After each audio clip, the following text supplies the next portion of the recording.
our considerations or our thoughts to the Bible alone. Don't worry about that. If that's not recording on the audio, don't worry about it, because I can redo that when we get back. So don't worry about it. But if you look at all texts, whether they be in the Quran, whether they be sutras, Buddha or Vedas of Krishna or the Bible, the more you study this, and that's the problem. Very few people have. The more you study it, the more you see the absolute lunacy that is involved in religion, of people who have chosen to take this stuff literally. It is no different than going to Disneyland and coming out and being convinced that all of these people and all of these things really, really happen. Peter Pan did fly, Mickey Mouse and Minnie and Donald Duck and all of these things are real. There's not the slightest bit of intellectualism pervading religion that says, well, let's pause here and see if there is a principle involved in these stories. One of the interesting things we did last time, and I thought we'd just take another quick look because it really was interesting, was to look at the principles that come forth in other stories that we've known well. When we try to go beyond the literal, okay? And that's the terrible error that we have made with the Bible. The Bible is supposed to be a book of good news and a book of love and healing and restoration, the attack against evil per se, and yet after thousands of years it has, on the other hand, been used by the very forces of violence to justify the killing of people. So instead of looking at the principles involved in the biblical stories, we have looked at the story literally. And for thousands of years, we have been killing each other over these stories. The Muslims and the Jews hate each other based on stories and versions of the stories that they have chosen to believe, instead of looking at the principles involved. I'll show you again what I mean. And we looked at it last time, but it's really interesting. If you go to the first slide, who do we see but, one of our favorite heroes of all time. What we have to do is hit that. Okay. Which is the Lone Ranger. Okay. Now the Lone Ranger, I never missed an episode. In fact, this fellow who is now passed on had a great radio voice. His name was Brace Beamer, and of course this horse was a silver. But in looking at that Lone Ranger, the first thing that you know, is that the story is not true. There's no truth in the story. But the principle it reveals is most important. And that's exactly the same thing that we have in the Bible. Instead of the Lone Ranger and the white horse, in the Bible we have Jesus and the white horse. But the very, very same principle exists in both stories. The Lone Ranger is, say, a mythological character. Why do I say that? Because he represents a principle, and it is a most worthy principle. If religion today would focus and say, let us take the principle of the Lone Ranger, and if we can't do that, let us take the principle of Jesus and the white horse, then their entire approach to civilization and normalcy would be different. What did the Lone Ranger do that's consistent with the Bible? He always showed up to help others, and he never took any credit for the help that he gave. He didn't even let people know who he was. All you heard at the end of the program, when everything was made right and people were restored and there was peace again, they would say, "Who was that masked man?" And Tonto would say, "Him named Lone Ranger." And then you hear, "Ho Silver!" But nobody ever knew who he was. So he never came to help people looking for credit, asking for credit. And he rode a white horse. You see? And if you look in the Bible, it's the same story of Jesus who came not to be, like he said, "I didn't come to be served, I came to serve." He never asked to be acknowledged. And all he came in the story was to do good and not to get credit for it. That's what he said. When you do your alms, don't stand there and make a show of it. When you pray, don't be in public, be in secret. Everything that Jesus epitomized, the Lone Ranger epitomized, and both stories were about not acknowledging and not being acknowledged for the good you do, which is totally contrary to religion. Religion wants the 10 Commandments. They want all these things to be in schools. They want prayers to be in schools.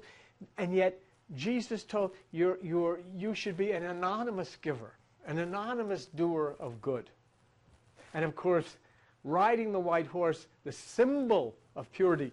And in the book of Revelation says, "Behold," and we see a white horse, and he that sat upon him was faithful and true. And so the principle of the Lone Ranger is the same principle that is in the Bible of Jesus, and that principle is do good, make peace, and don't take any credit for it. Just go do good and then leave. Don't be there to say, "Look, our Christian fellowship did this," or No. You just do good because you're doing good, not because you're going to get any credit for it. And that was the story of the Lone Ranger.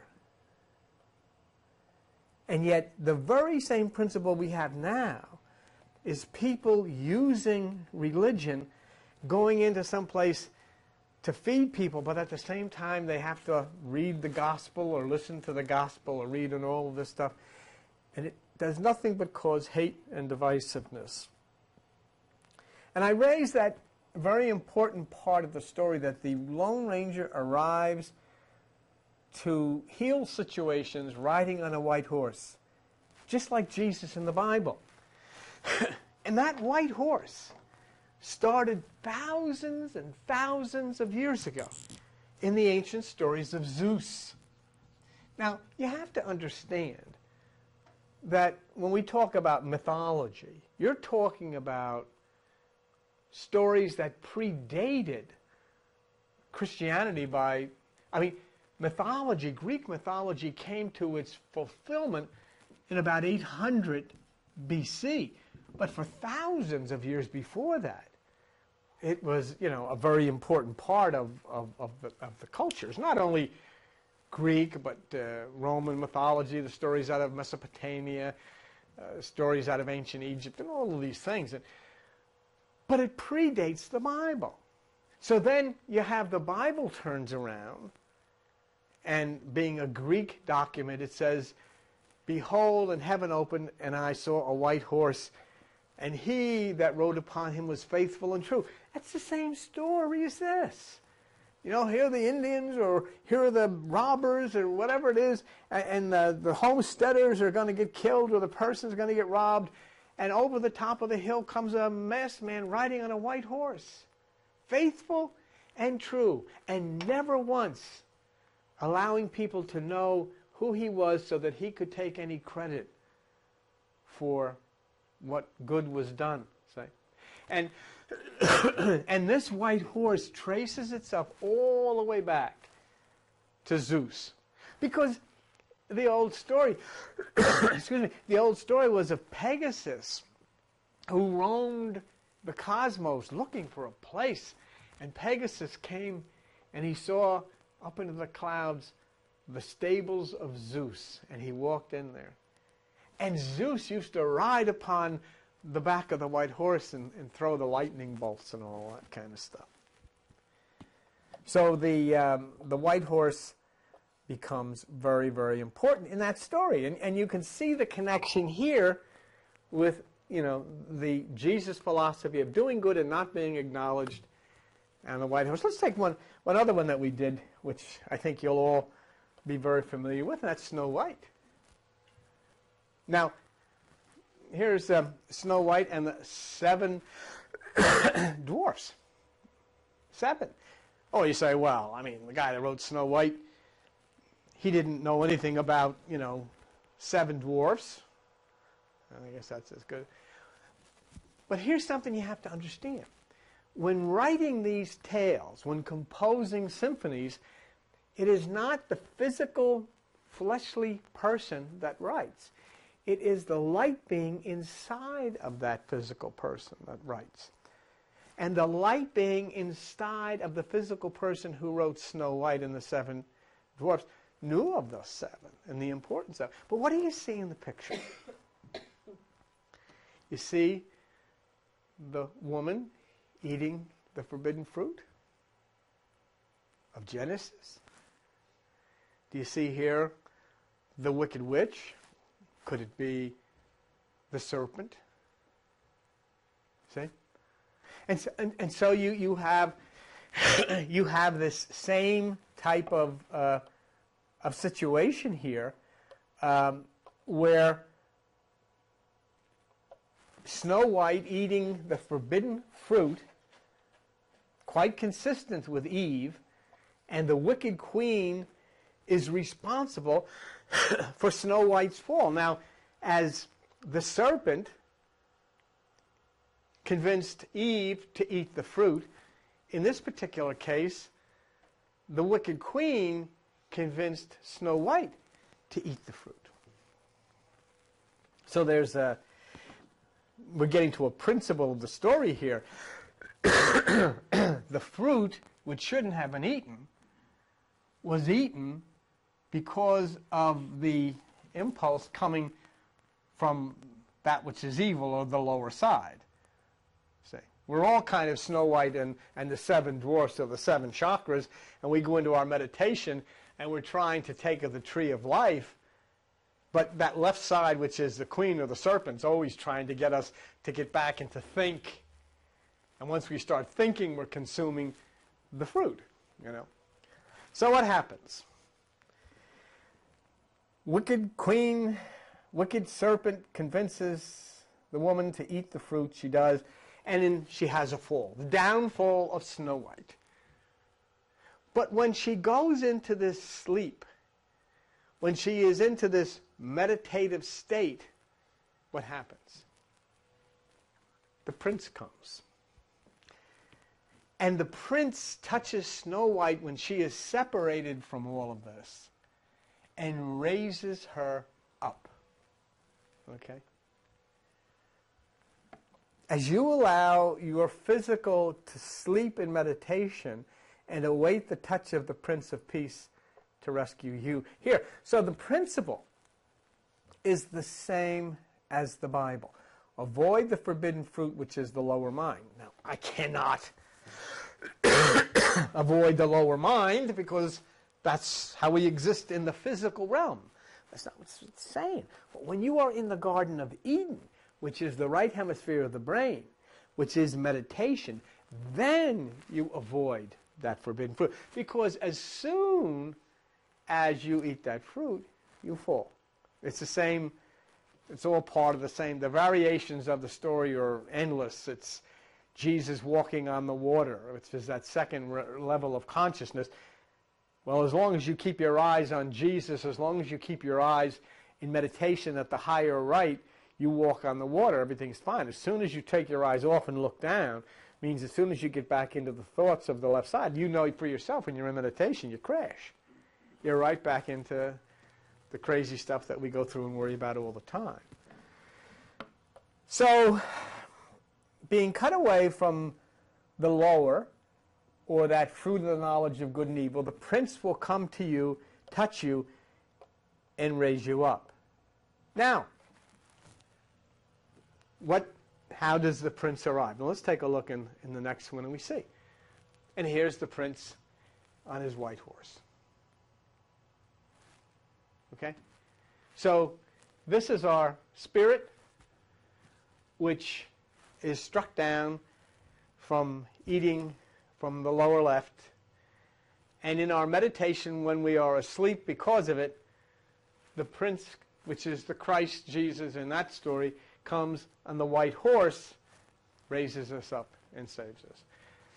So what do? We looked at the Lone Ranger and we looked at Snow White, but we didn't look at them as people because we know it didn't happen. But we gained a tremendous knowledge from looking at the principle of the story in both instances. And in both instances, we can connect them to the principle of the story in the Bible. Jesus is no more real than the prince or Snow White or the Lone Ranger. But the principle is so real, so magnificent, and so important that we can look at it and say, if we want to call this principle Jesus, then go ahead, be at it. That makes Jesus the reality of that which comes on the white horse to save us out of the clutches of whatever you want. The serpent, the evil of the wicked queen, however you want to paint the tale in the stories. And our biblical mythology is true to this form. We saw two heroes here, the prince and the Lone Ranger, both coming to do good and to save on the white horse. And then we look at the next overhead, we look at the book of Revelation. And the book of Revelation at Revelation 6:2 said, "And I saw, and behold, a white horse, silver, how silver. And he that sat on him had a bow, and a crown was given unto him. And he went forth conquering and to conquer." So in other words, our hero comes on a white horse to save us. Okay? To save us from the forbidden fruit, to save us from the clutches of the evil queen, to save us, to bring us, to raise us up out of the clutches of the serpent. However, the story is absolutely meaningless, but the principle of the story is absolute truth. And because we have chosen to take these stories literally, we've missed the principle. All I ever knew of the Lone Ranger was, Hi-O Silver and Tonto and all this stuff. But now you see, as you advance, you look at the principle and you say it's so important. And when you read the Bible, you see Jesus saying, don't take any credit. Don't pray in public. People that look to be seen, that is not what you're to do. That's not the way you get your reward. You do it anonymously, in secret. Right? And that's what you have to do. And that's exactly the principle that lies here. And in the story of Snow White, just like Eve, even though you have eaten of that apple, there is a prince riding a white horse who will come to you. As you move in your meditation away from the mind, away from the serpent, away from the evil queen, and that prince will raise you up. Now, I've gone over with you before the mythology of the white horse. Excuse me. Zeus rode a white horse. Jesus rides a white horse. The Prince of Snow White rides a white horse. The Lone Ranger rides a white horse. Why? Well, in the book of Revelation, we see here in Revelation a white horse. Why? Okay. Now, in this particular case, there's another scripture that says, heavens opened and behold a white horse. So a white horse up in the sky can be but one. There's only one white horse in the sky in the ancient text. and that's Pegasus. Pegasus is the white horse in the sky. What's interesting about Pegasus is in the myth, his father is Poseidon, which makes Pegasus a white seahorse. Okay? A white seahorse.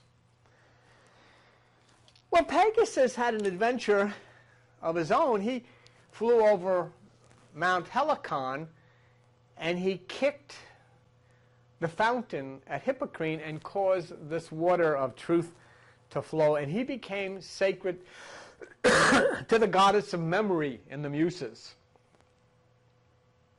So you have a white seahorse that is connected to memory, and that was Pegasus, the white horse. Well, the hippocampus of the brain, it's not the place where memories are created, but it is the place where the electoral person that you are inputs the memories to be communicated into this three-dimensional world that you live and I live in. Let's take a look at overhead 8, and I'll show it to you. Right here is the hippocampus. It's right there, of the brain. Okay? The word hippocampus means seahorse. That's what the word means. It's a Greek word. It means seahorse. The hippocampus is a place connected with memory. Okay? Now, the only thing we need to do is resolve its color. Not a problem. Hippocampus major or cornu ammonis is a white eminence. White, white. So what is it? It's a white seahorse connected to memory. It's Pegasus. and as the information comes to you through the right side, through the higher light being within you, it then finds its way into the hippocampus. In other words, the Savior comes, the Prince comes riding the white horse, restoring you to memory. Now, how important, how beautiful is that? And how wonderful is that? And yet, of all the thousands of years of religion, of Protestantism, Catholicism, all this stuff, nobody ever even remotely mentioned it, because they don't know. To them, it is a Lone Ranger coming through the clouds on a white horse. There. And where in God's name did it even come from in the book of Revelation? It's not original to Christianity. It originated with Zeus, 800 years before Christianity.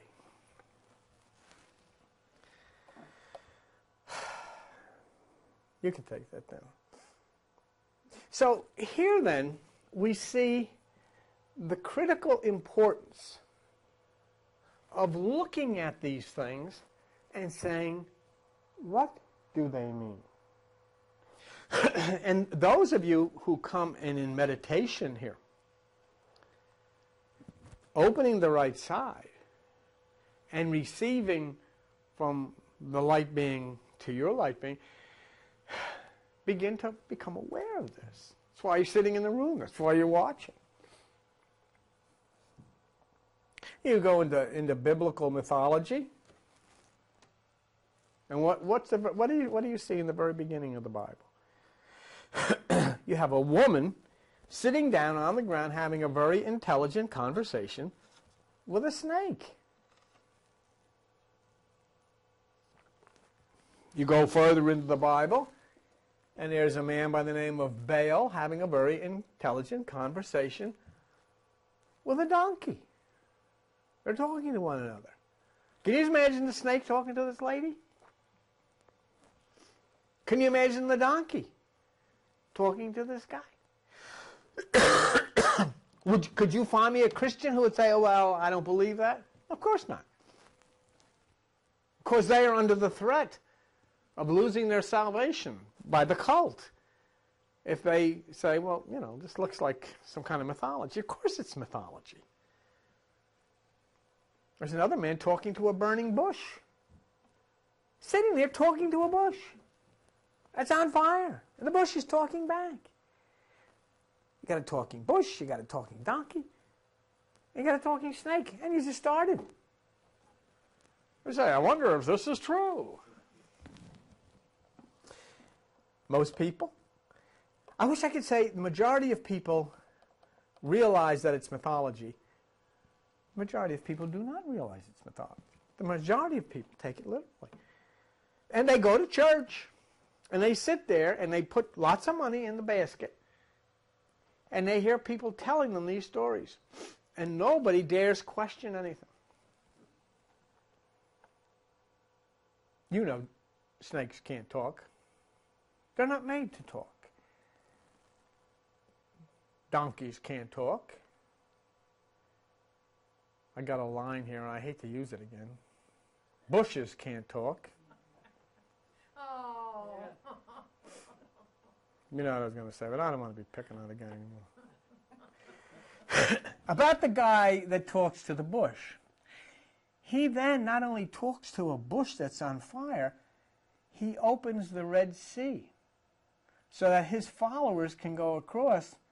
But when the other guys want to cross, the Red Sea closes. Show the picture. Here he is. Now here's the water. You see this? And here's our hero here. Kind of a futuristic painting of it. But there's the pathway. It is amazing to me that anybody even put the effort into drawing a picture of this.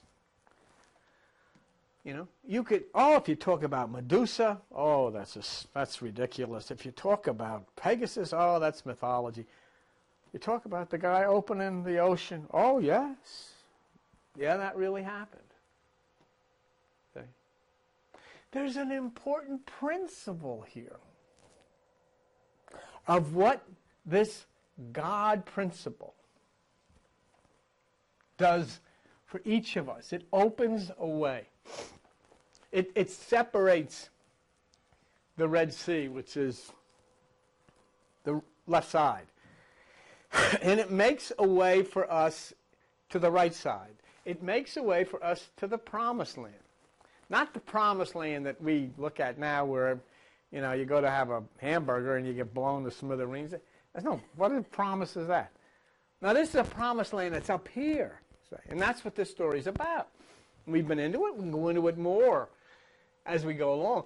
But missing the principle that this was not talking about a sea as we know an ocean, but it's talking about opening a way to a special place for each one of us where a promise of the light being above will be fulfilled to us. And this staff here, this rod is very important in the story. Because when this fella puts it down and no longer depends on it to support him, it turns into a snake. Which is what? The Kundalini, the serpent of the ancient myths. See?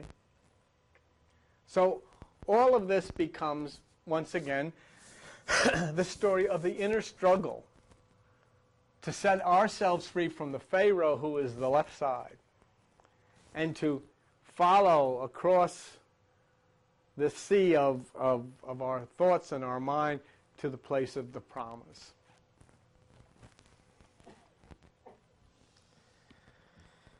You have another hero. You got a hero, too, that takes two of every kind of animal on a boat to escape a flood. And, I even hear people today that say, I think we found Noah's Ark. We found a piece of wood that looks like Noah's Ark. How could you even? That would be like somebody saying, we found some fuzz. I think it's Mickey Mouse. I think we found Mickey Mouse. Let's say the next. It's a pretty good picture. Yeah. There it is. And here they are. Here's a mouse bailing out, you know. Two of every kind of animal. You see. And we never, all we do is think about this story. And you know what? It is so bizarre that it simply has become the privy of children. It shows up in little children's books. And yet it's an extremely important story. And it is a story of us taking the positive and negative aspects of the animal nature and entering into this arc of safety inside of ourselves, which is meditation, and rising through the water to the mountaintop, which again is the right side. So everything plays on that theme. Everything plays on that principle. Of course, the story never happened. It's mythology, and that's what makes it wonderful. You can take that one off. Excuse me. You have a woman in the Bible who is over 90 years old and gets pregnant and has a kid. And that, I mean, you know, that's the worst. That is really worse. Nobody questions it. God does wonderful things. What's this stuff about God getting people pregnant? Virgins get pregnant. You know where this all started? Zeus. He got everybody pregnant. Even his wives would say he's a philandering god. You got a guy who's swallowed by a fish, lives inside the stomach of the fish for 3 days and 3 nights. Wait, show this one. Nobody questions this. Here he is in the cockpit. Do you see him in here? But you know, incidentally, this thing sells for $145 if you want to buy it. Well, but this, you know, this is so important too. Into the water, which is that stage of meditation, we go. Into the water we are. And as we are in the water, which is the second stage of meditation, we are swallowed up by the great fish, which is God. God is always represented by a fish in ancient mythology. And so we dwell inside of this fish. We dwell inside. When you're in meditation, you separate from the thoughts of the mind. You're inside of the fish. You've been swallowed by the fish. Ever get into meditation and there's absolutely nothing? Huh? You say you went out of it. You don't even know where you were sometimes. You were in the fish. Not literally, symbolically. And you know, the story's all built. Does a woman Yeah. with her child? Yes. You say that again? The woman is a pregnant woman. Yeah, that's right, with the child. In the water, yeah, inside, that's right. and you know, but here's another story which is tremendous mythology relegated to a child's tale. You know, but it has a principle that is so very, very important. You got a guy who leads a group of people blowing horns around a town. You can take that one off. And the 7th time they go around, the walls fall down and they overrun the town. Now, there's a principle here. Oh, he's got 7 dwarfs. Oh, you got 7 chakras. Oh, you got 7 seals. Oh, you got 7 angels. And here you go around, and the 7th time the wall falls down. See? And it's so obvious. And here, marching around the 7 is in meditation. And as you elevate yourself from the 1st to the 7th chakra, and when you finally do, that wall that separates you from the right side, from that promised land, from that city, falls down. And you can enter. You enter it. It really is true. I mean, I can tell you, we did something here, we started today in a meditation. And this was a direct thing that was was shown to me, given to me. I didn't even want to do it because it's a pain in the neck. I said, what do I do? And I wasn't going to, and then I said, I better do it. Because there's a reason that it happened and a reason that we're going to do it. So going around the wall 7 times, did it happen? Of course not. Every archaeologist and everybody, no. There was no city there, the wall, it never happened. But the principle is showing us how to bring the wall down that separates us from the safety of the city, of God, if you would, being exposed to the lunacy and the insanity that we live in this physical realm. What about the guy that you have, the strong man who gets his hair cut and he finds his, he loses his strength. There he is. This is the ultimate barber. Did you ever notice how all these people, they fall asleep and they never know anybody's doing all this stuff? One guy, I guess it was Lot or whatever. No, I guess it was Noah. He had sex with his daughters or something. They said they got him drunk so he'd fall asleep. Was that Lot? Lot's wife? Or Lot, whatever. Well, they went up to the mountain after the destruction of Sodom and Gomorrah. He had sex and he was asleep. But here's a principle of a story that is so very important. Our strength is in what grows out of the physical. In other words, that which grows from the inward out is our strength. And when that is cut away, when it is the light, when it is the meditation power, when it is that which is inside of us from God, when that is cut away, you become helpless. And we become like what we see out here, of people killing and raping and pillaging and dropping bombs and excusing it. I mean, I can't deal with it anymore. I mean, regardless of what we had to do, no. I mean, there is nobody that takes all the blame. The blame goes universally. Whether they be Muslims, Jews, Christians, or whatever the heck they are equally guilty for this carnage that goes on against innocent men, women, children, animals, and the earth. Why?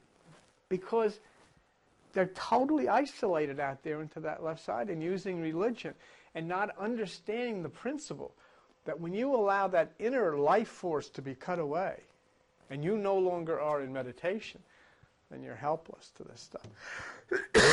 So it's a very important principle. You can take that off. We had the thing of Ezekiel, and he sees things flying through the sky, and they have faces of lions and men and oxes and eagles and all that stuff.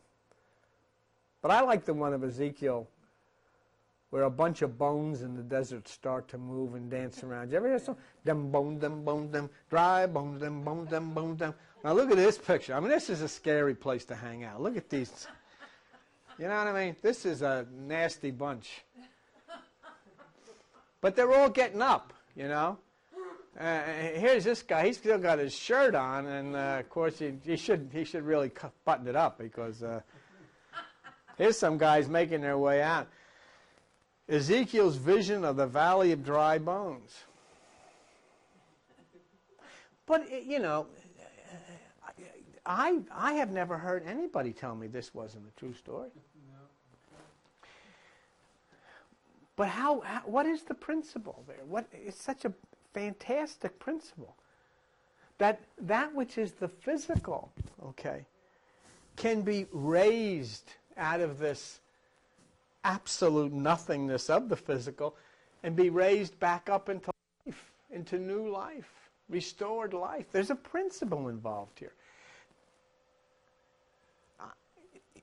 These stories are attributed and should be attributed to to Greek mythologists, Egyptian mythologists, Mesopotamian mythologists, but ancient mythologists who are trying to tell us that there is a light, there is a being that can raise up that which is dead inside of us and restore it to a new life, no matter how deep into the grave we feel we are.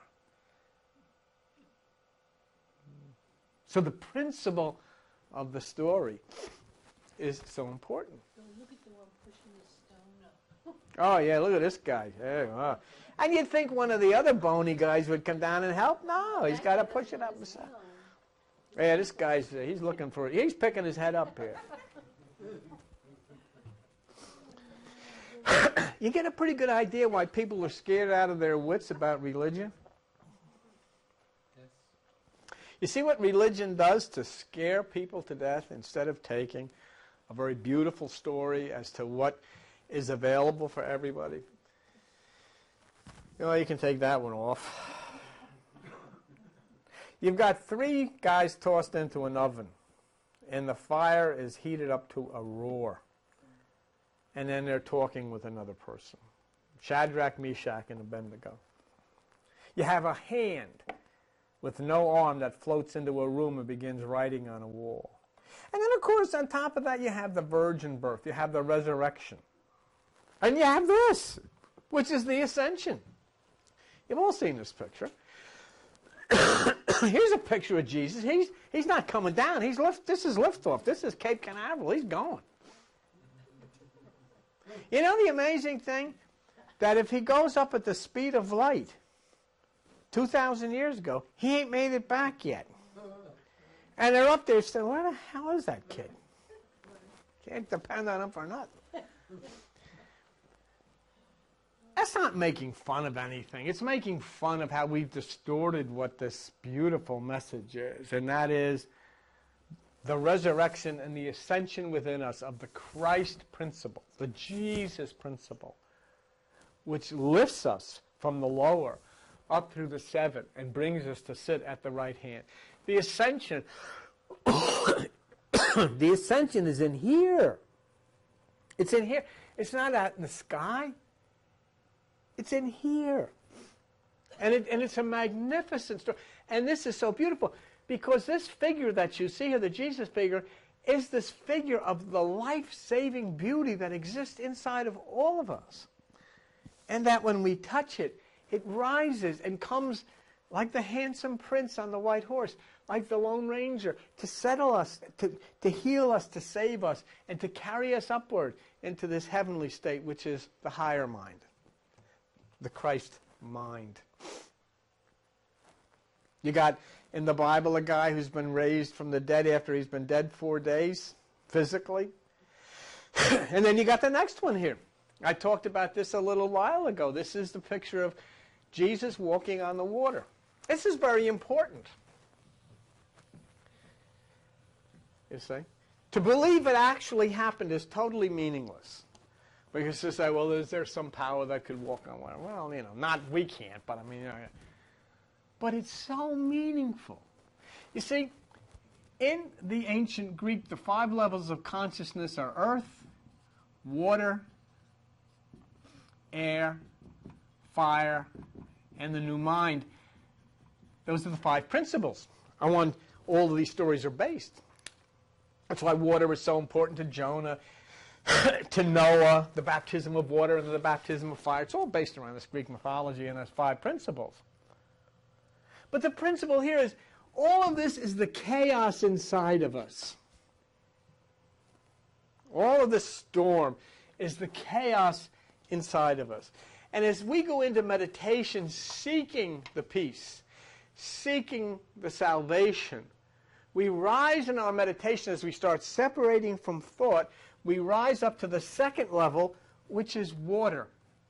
And in that storm is where Jesus, the Savior, that principle inside of us, comes walking on the water. Now, as long as we keep our eyes glued there, our single eye, we also walk on the water, like Peter in that story. But as soon as we turn our eyes downward, we sink. And it happens to all of us. We're in meditation. We're off on a cloud. Everything is wonderful. You know, the Jesus is there in the water. Not that we're seeing that, but we're totally out and above all of this hard stuff.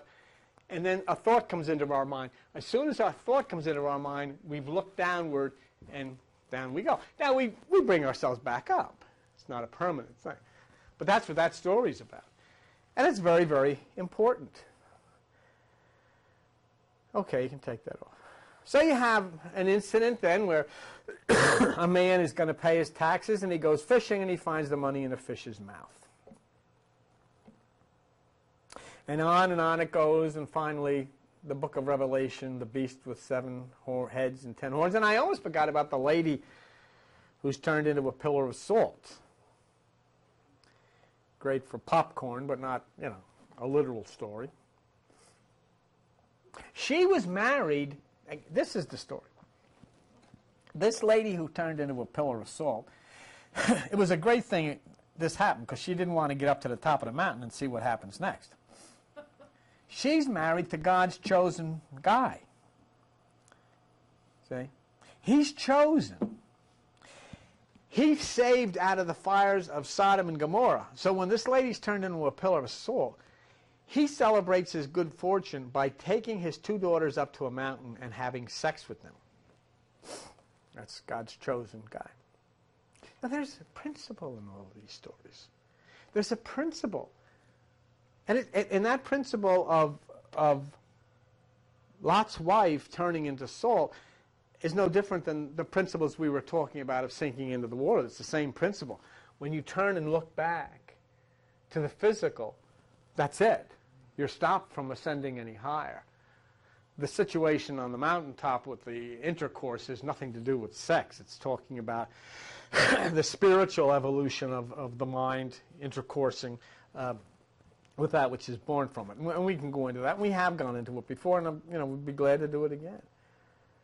But anyhow, all of these mythological stories have become the basis for our Western culture. People flock to churches to read and to hear more and more about this stuff.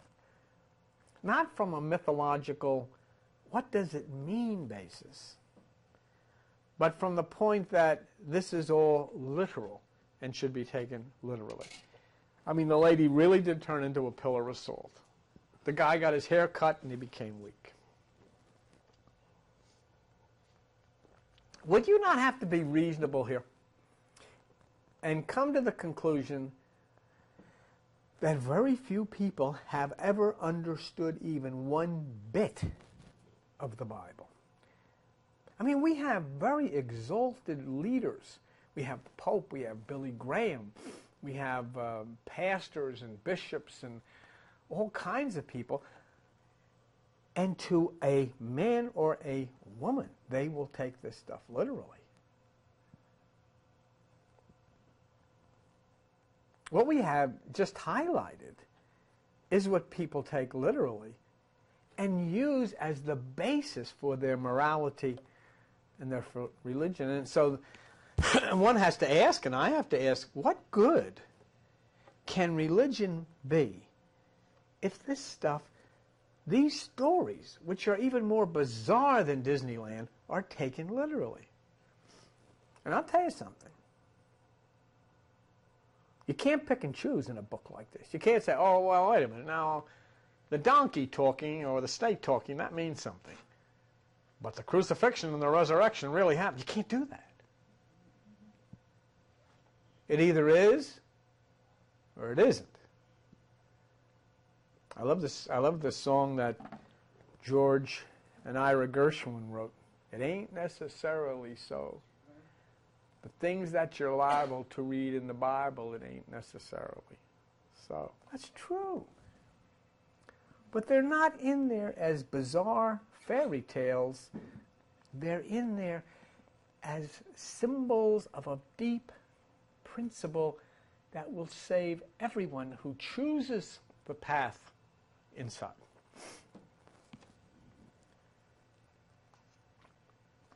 So we hope you would keep in mind that my reason for going through all of this is to suggest to you that if a book does not specify what is literal and what is not literal and has so many bizarre stories in it, then there is no choice given to the reader but to accept it as symbolic mythology. The only time people would take bizarre stories like this and convince others of their truth is for a particular controlling reason. If you're not good, Santa Claus will not come. There's a threat. I used a mythological character, Santa Claus, and I made it real. For what reason? To threaten. You know, if you do this, the devil's going to take you. Well, you're dealing with children. It is no different. You can do the very same thing, and they do the very same thing with adults. If you don't come to church and pay the 10%, you're going to lose your salvation. That's all you got to say. Well, guess we don't eat this week, Maud. Well, I know, Charles, but, you know, we got to give it to the church. That's what they do.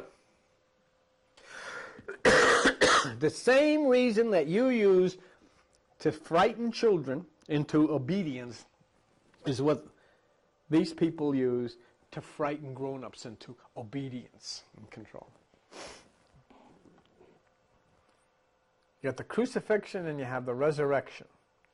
And that is the basis and the foundation of the Christian religion. You got to ask yourself, if the Bible is so obviously a symbolic book, and if that symbolic book says, do not be a minister of the letter, don't take this stuff literally. If that symbolic book says this is allegory, then how can that crucifixion and resurrection be taken literally? How can anything in that book be taken literally? The answer is it can't. And the proof is demonstrated by science. I mean, you can't stop up here and say, well, you know, that's your opinion. You're an atheist, which is anything but the truth. Just the opposite. To me, truth is demonstrated in a physical, literal, historical way. Here's a group from Israel, the Holy Land, God's chosen people. The University of noted archaeologists in Tel Aviv, Israel, saying that after 200 years of excavations and searching, they haven't found one darn thing. The many Egyptian documents known to us do not make any reference to the sojourn of the children of Israel in Egypt or the events of the Exodus. Generations of scholars tried to locate Mount Sinai and the stations of the tribes of Israel in the desert. Despite all of this diligent research, not one site was identified that could correspond to the biblical picture. Professor Zev Herzog, Tel Aviv University. What is he? Is he an atheist? He's a scientist. An Israeli archaeologist is drawing fire for claiming that the biblical history of the Jewish people is probably fiction. Sure, he's drawing fire. The poor guy, I don't even know if he's still alive already. You know? In an article last week, Zev Herzog, a professor at Tel Aviv, argued the exodus of the Hebrews from Egypt probably never happened. The Ten Commandments were not given on Mount Sinai. Joshua never conquered the land of Israel. And if there was a King David, he probably was no more than a tribal chief. And the same thing holds for King Solomon. This guy, one thing, he's got a lot of you-know-what, yeah?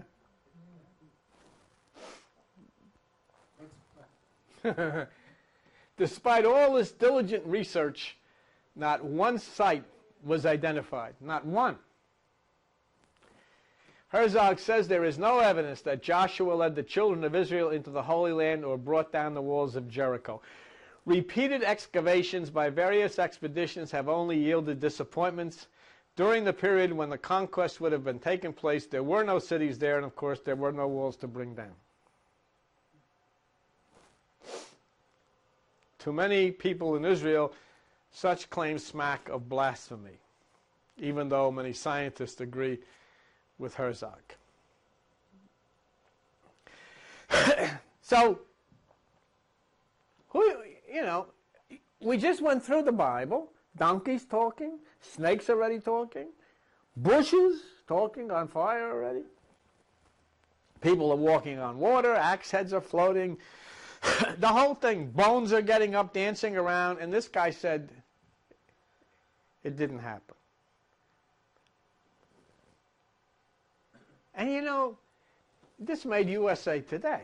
This is not in the Jewish Times, this is in USA Today.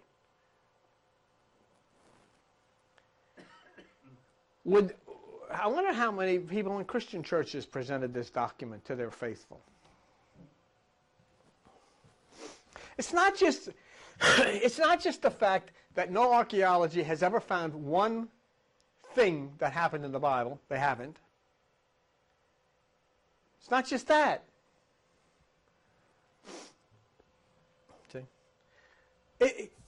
There is inside of us all this need to understand mythology and its purpose and what is really meant by these stories. Bill? Yes? If you keep reading, you see it says, to them, I can't see it that well. Where are you? To many people in Israel, such... Next column, the bottom of the next column, to them, challenging the Bible means challenging the legitimacy of the modern Jewish claim today. So it's political. So you're saying that some people are basing politics on Let me see things this. that are mythological. Yeah, let me see if we can move this over. This is part of this thing. Did that move it over? No. Oh, it's the wrong way. Let's try it again. All right, that didn't. I don't want to screw this whole thing up, and I better not do that. But the fact of the matter is,